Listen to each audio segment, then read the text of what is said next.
Hello, welcome to Storm Chaser, your life story of an unusual man.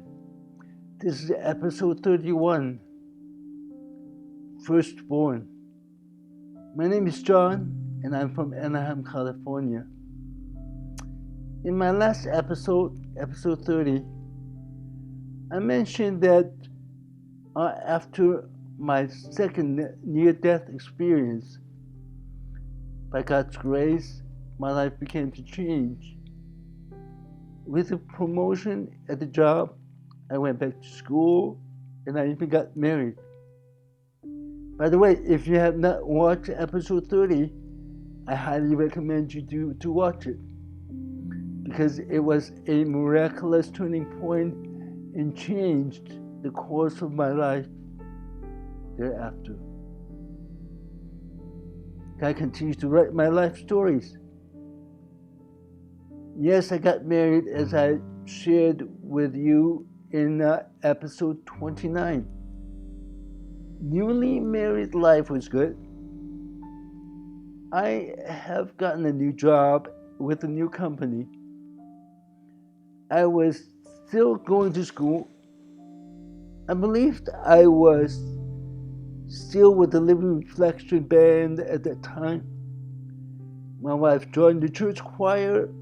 Life was hustling and bustling at that young age of ours. But after 3 years into the marriage, we said to each other, it's time. It's time to do what? It's time to proceed with our plan established before we were married. And it was to start a family. After we were confirmed that my wife was pregnant, I went to work on preparing for the arrival of our first child. We agreed that we were not going to find out the gender of our first child beforehand. We discussed and prayed that all we wanted was a healthy baby, and mom, of course. Without knowing the gender of the child, we did the best we can to decorate the room with neutral colors and items. Instead of having a traditional crib that you purchase, I have built a crib by modifying a single bed that I built and slept on while I was single. I built it out of PVC pipes with a removable gate. Quite ingenious, if I may say. No, I didn't patent it. I should have, huh? Oh yeah, Lamaze classes. We did that too. They were fun, weren't they? Anyway, it's time. It's baby delivery time. I remember the labor was long one. I got to put what I've learned from the Lamaze classes into action. Boy, I was tired, right? Finally, I remember it was late into the evening, and I remember the nurse came in and said to us, it is time for a C-section. Oh my goodness, feeling for what my wife was about to go through. I felt lightheaded. No, I did not faint. It was probably because I haven't eaten all day. I then told my wife and the nurse, said, let me go grab something to eat quickly and I'll be right back. So I went down to the cafeteria. I grabbed a sandwich and gobbled it down. I could have sworn it only took less than 20 minutes. But when I got back, the door was closed and locked. There was nobody around for me to find out what was going on. All I could do was to pace up and down the hallway outside the room. After a long while, it felt like eternity. The door swung open. The nurse came out and said, "Congratulations, Mr. Hui. You have a boy. You may come in and see your wife now." So I went inside. I saw the baby. It was still being cleaned up.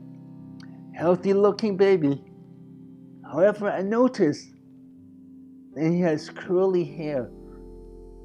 I thought to myself, my wife and I didn't have curly hair. Why would the baby have curly hair? Well, I didn't want to think too much into it, right? I better go check to see how my wife is doing. Well, thank God, Mommy was okay. Soon after that, the nurse brought the baby over and put him on Mommy's chest. Now the baby hair was straightened. After he was cleaned up, I breathed a sigh of relief. All right, come to Daddy. Welcome to the world, son. I sat after Mommy held him for a little while. I then took him and held him in my arms for the first time. In fact, I believe that moment was the first time I held the baby in my arms. The feeling was tremendous. I was obviously joyful and happy. I also felt proud in a sense of accomplishment. But more profoundly, I felt a sense of heavy responsibility. I felt that I finally have someone who depends on me to survive. I felt that I was no longer just a young man, but I have to grow up and shape up to be a father to my son. A father to my son. What does that mean? What do I do? Is there a manual on how to be a perfect father?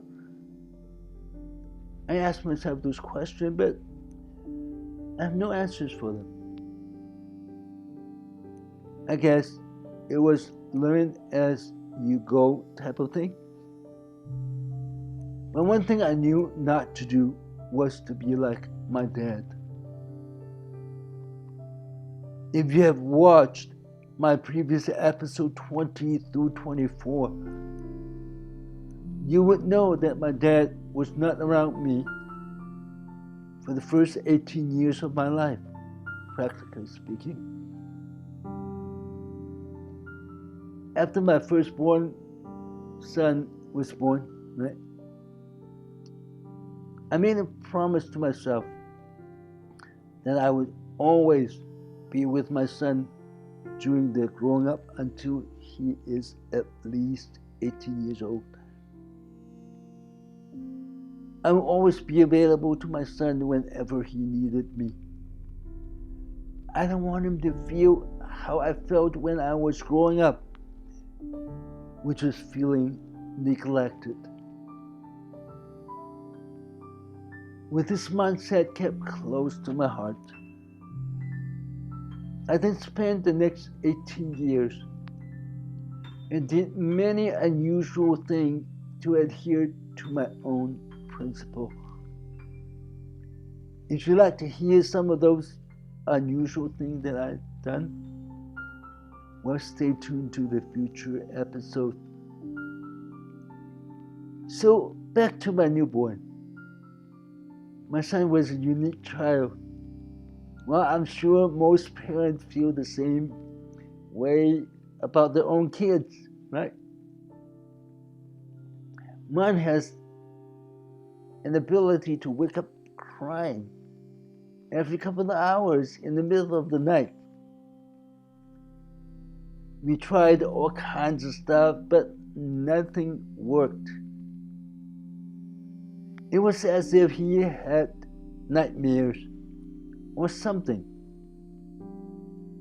At that point in time, I wish I had a manual to show me what to do, right? But life went on. Every so often, I would sleep next to my son on the floor. And I would try to calm him down as soon as he started crying. This way, my wife could get a better sleep and have energy to go to work the next day. That's gone on and off for over the first year or so. One Sunday morning, we went to church. I got my son in a baby carrier. I was walking toward the church's nursery from the parking lot. All of a sudden, I accidentally tripped over one of those car parking blocks on the ground. The baby carrier flew off my hand. It hit the wall, and so did my son's head. Obviously, my son started crying. My wife started screaming, and I started panicking. We didn't see any blood on my son's head, but not sure if there was any brain damage internally. We couldn't take any chances, so we immediately proceeded to the nearest emergency room. The trip to the emergency room was an interesting one for me. In one ear, I've heard my son's crying. In another ear, I heard my wife yelling at me. But inside my head, I was trying to figure out how to get to the emergency room. Mind you, GPS was not widely available like these days are. But I managed to get ourselves to the emergency room. Thank goodness the emergency room was not too busy. And we were able to get my son's x-ray very quickly. Thank God, the doctor said all was well. No internal damage to the skull or to the brain. My son was just shaken up. Well, so did my wife and I from that experience, right?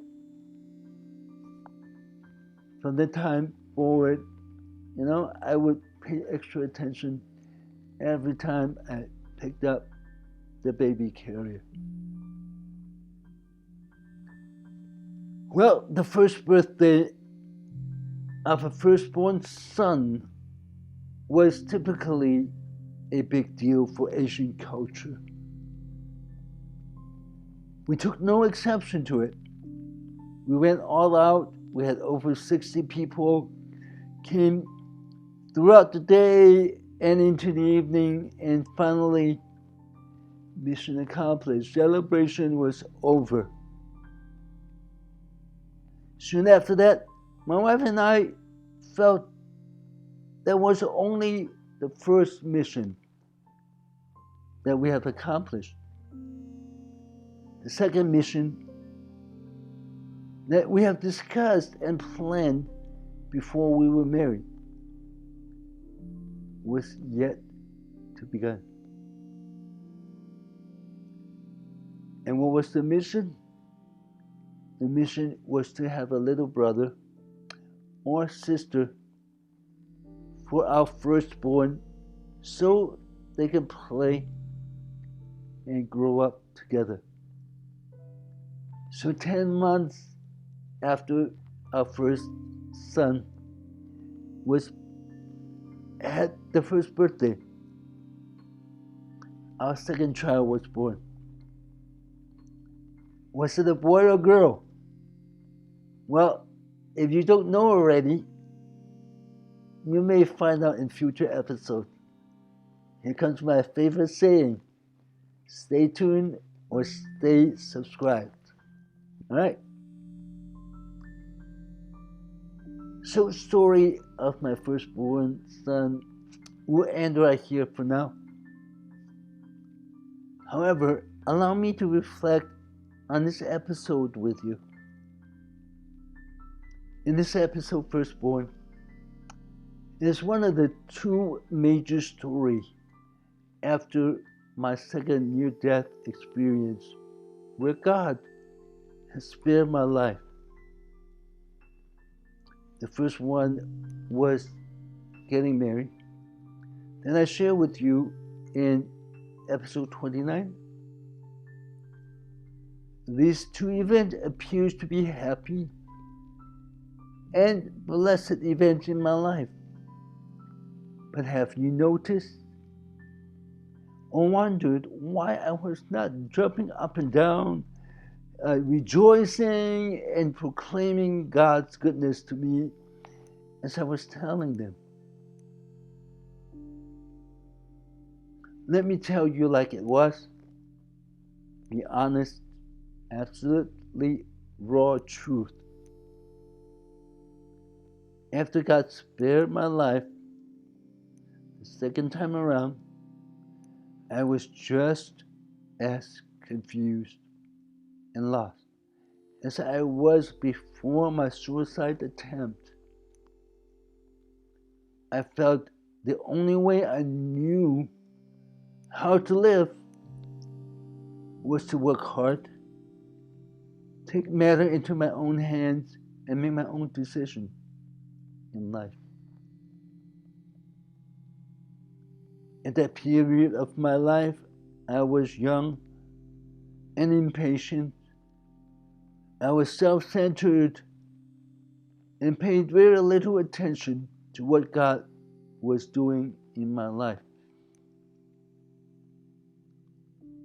But not until much later in life, I realized God was in control and planned my life all along. Like it says in the Romans chapter 8, verse 28. And we know that all things work together for good to those who love God, to those who are called according to His purpose. Very popular verse in the Bible. Like many of my episodes in this Storm Chaser channel, it is my prayer that through my life stories, you may see God's grace and mercy, like putting together a puzzle. We won't see the whole picture until it is done. So, my friend, be patient with your life. It doesn't matter if it seems to be good or bad or happy or sad. Your life puzzle is being put together one piece at a time. It may make no sense to you right now, but at the end, we will understand and see what God's purpose is for your life and mine. Well, that's all for this episode of Storm Chaser. If you need someone to pray for you or pray with you, email us at prayer.stormchaser@gmail.com.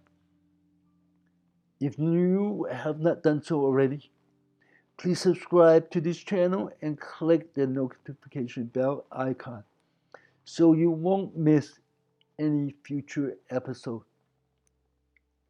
Don't forget to give me a thumbs up and give me a comment if you like.